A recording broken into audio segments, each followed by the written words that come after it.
Hello welcome back. പുതിയൊരു വീഡിയോയിലേക്ക് എല്ലാവർക്കും സ്വാഗതം കേട്ടോ. അപ്പോൾ ഞാൻ ഐക്കുറ ബിരിയാണി ഉണ്ടാക്കാൻ വേണ്ടി പോവാണ്. അപ്പം മീനൊക്കെ നന്നായി കഴുകി എടുത്തിട്ടുണ്ട് കേട്ടോ.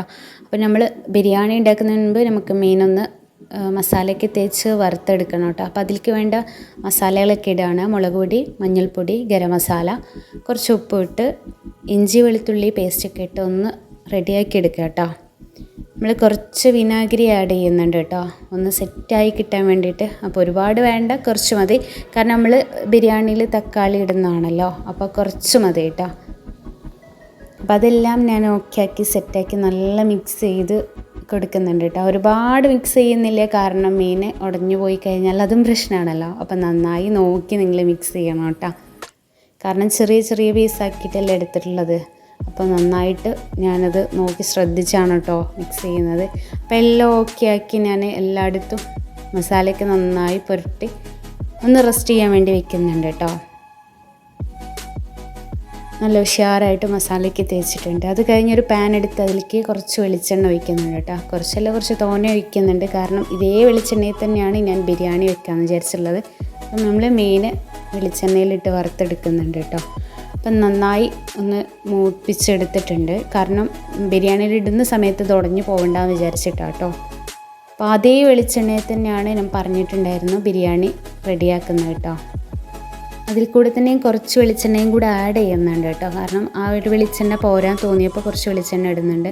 പിന്നെ പട്ടയും 4 പൂവ് ഇടുന്നുള്ളൂ കേട്ടോ. പിന്നെ കുറച്ചൊരു 8-10 വലിയ ഉള്ളി ഞാൻ എടുത്തിട്ടുണ്ട് കേട്ടോ. മസാലയാണല്ലോ ബിരിയാണിക്ക് ടേസ്റ്റ് കൊടുക്കുന്നത്, അപ്പോൾ ഞാൻ അത്യാവശ്യം വലിയ ഉള്ളി എടുക്കുന്നുണ്ട്. അതുപോലെ തന്നെ തക്കാളി എടുക്കുന്നുണ്ട് കേട്ടോ. നന്നായിട്ട് മിക്സ് ചെയ്യുന്നുണ്ട്. കുറച്ച് ഉപ്പ് ഇട്ടിട്ടുണ്ട് കേട്ടോ. തക്കാളിയും ഞാൻ എടുത്തിട്ട് പറഞ്ഞിരുന്നു, അത്യാവശ്യം തക്കാളിയും ഉണ്ട് കേട്ടോ. പിന്നെ ഇഞ്ചി വെളുത്തുള്ളി പേസ്റ്റാണ് കേട്ടോ ഇട്ട് കൊടുക്കുന്നത്. അതെല്ലാം ഇട്ട് നന്നായിട്ട് മിക്സ് ചെയ്ത് കൊടുക്കുന്നുണ്ട്.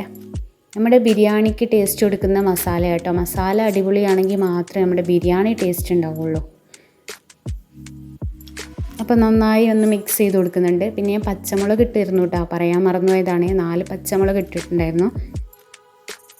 പിന്നെ കറിവേപ്പിൻ്റെ ഇലയും ചപ്പും പുതിനയും ഇട്ട് കൊടുക്കുന്നുണ്ട് കേട്ടോ. പിന്നെ അതിലേക്ക് വേണ്ട മസാലകളാണ് ഞാൻ ഒരുമിച്ചാണ് ഇടുന്നത്. നിങ്ങൾ ഓരോന്നായിട്ട് കാണിക്കേണ്ടല്ലോ വിചാരിച്ചിട്ട്. ഗരം മസാല ഉണ്ട്, പിന്നെ കുരുമുളക് പൊടിയുണ്ട്, മഞ്ഞൾപ്പൊടി, ചിക്കൻ മസാല ഉണ്ട് കേട്ടോ, കുറച്ച് മസാലപ്പൊടിയുണ്ട്. അതെല്ലാം ഇട്ട് ഞാൻ സെറ്റാക്കി വെച്ചിട്ടുണ്ട് കേട്ടോ. അതിൻ്റെ ഇടയിൽ ഞാൻ അച്ചാർ ഉണ്ടാക്കുന്നുണ്ട്. ഈ അച്ചാറിൻ്റെ വീഡിയോ ഞാൻ മുൻപ് ചെയ്തിട്ടുണ്ട് കേട്ടോ. ആർക്കെങ്കിലും വേണമെന്നുണ്ടെങ്കിൽ ജസ്റ്റ് പോയിട്ടൊന്ന് പേജ് ചെക്ക് ചെയ്ത് കഴിഞ്ഞാൽ നിങ്ങൾക്ക് കിട്ടും കേട്ടോ. അപ്പോൾ എല്ലാം മസാലയൊക്കെ റെഡിയായി നമ്മൾ മീൻ അതിലേക്ക് വെച്ച് കുറച്ച് സമയം അതിലിട്ടൊന്ന് മൂടി, മീനിലേക്ക് ആ മസാല കിട്ടാൻ വേണ്ടി കുറച്ച് സമയം ഇങ്ങനെ അടച്ച് വെച്ചിട്ടുണ്ടായിരുന്നു കേട്ടോ. കുറച്ച് സമയം അടച്ച് വെച്ചൊന്ന് വേവിച്ചെങ്കിൽ മാത്രമല്ലേ നമുക്ക് ആ ടേസ്റ്റ് കിട്ടുള്ളൂ. പിന്നെ അത് കഴിഞ്ഞ് ഞാൻ റൈസ് വേവിച്ചെടുത്തിട്ടുണ്ടായിരുന്നു, അത് ഞാൻ കാണിക്കാൻ വിട്ടുപോയതാണ് കേട്ടോ. റൈസ് വേവിച്ചു, ഞാൻ മീൻ അതിൽ നിന്ന് എടുത്തിട്ടാണ് ഞാൻ റൈസ് ഇട്ട് കൊടുക്കുന്നത്. കാരണം ഉടഞ്ഞു പോകും, നമ്മൾ ലാസ്റ്റ് അത് ഇളക്കുന്ന സമയത്ത് ഉടഞ്ഞു പോകുമല്ലോ. അപ്പോൾ ഞാനത് പകുതി ആക്കിയിട്ടാണ് കേട്ടോ ഇട്ടിട്ടുള്ളത്. റൈസ് ഇട്ടിട്ട് അതിൻ്റെ നടുഭാഗത്താണ് ഞാൻ മീൻ വെച്ച് വീണ്ടും റൈസ് ഇട്ട് കൊടുക്കുകയായിരുന്നു കേട്ടോ. അങ്ങനെ ആകുമ്പോൾ നമുക്ക് പ്രശ്നമില്ല. ഇളക്കുന്ന സമയത്ത് ഫസ്റ്റിൽ മീൻ മാറ്റിയതിൻ്റെ ശേഷം എടുക്കാമല്ലോ എന്ന് വിചാരിച്ചാണ് ഞാൻ ചെയ്തത്. അപ്പോൾ ബിരിയാണിയൊക്കെ ഓക്കെ ആക്കി ഞാൻ കുറച്ച് സമയം റെസ്റ്റ് ചെയ്തിരുന്നു കേട്ടോ. അത് കഴിഞ്ഞ് ഞാനൊരു പാത്രത്തിലേക്ക് മാറ്റുന്നുണ്ട്, കാരണം നമ്മുടെ മീൻ ഉടഞ്ഞു പോകുമല്ലോ. അപ്പോൾ അതില്ലാതിരിക്കാൻ വേണ്ടി ഞാൻ ഒരു പാത്രത്തിലേക്ക് മാറ്റി കൊടുക്കുക കേട്ടോ. മീനും ഞാൻ മാറ്റിയിട്ടുണ്ടായിരുന്നു. അപ്പോൾ നമ്മുടെ ബിരിയാണി ഇവിടെ ഓക്കെ ആയിട്ടുണ്ടോ? നല്ല ടേസ്റ്റുള്ള ബിരിയാണി കേട്ടോ. ഉണ്ടാക്കിയവരെ കമൻറ്റ് ഇട്. അപ്പോൾ ആദ്യമായിട്ട് കാണുന്നവരൊന്ന് ലൈക്ക് അടിക്കുക.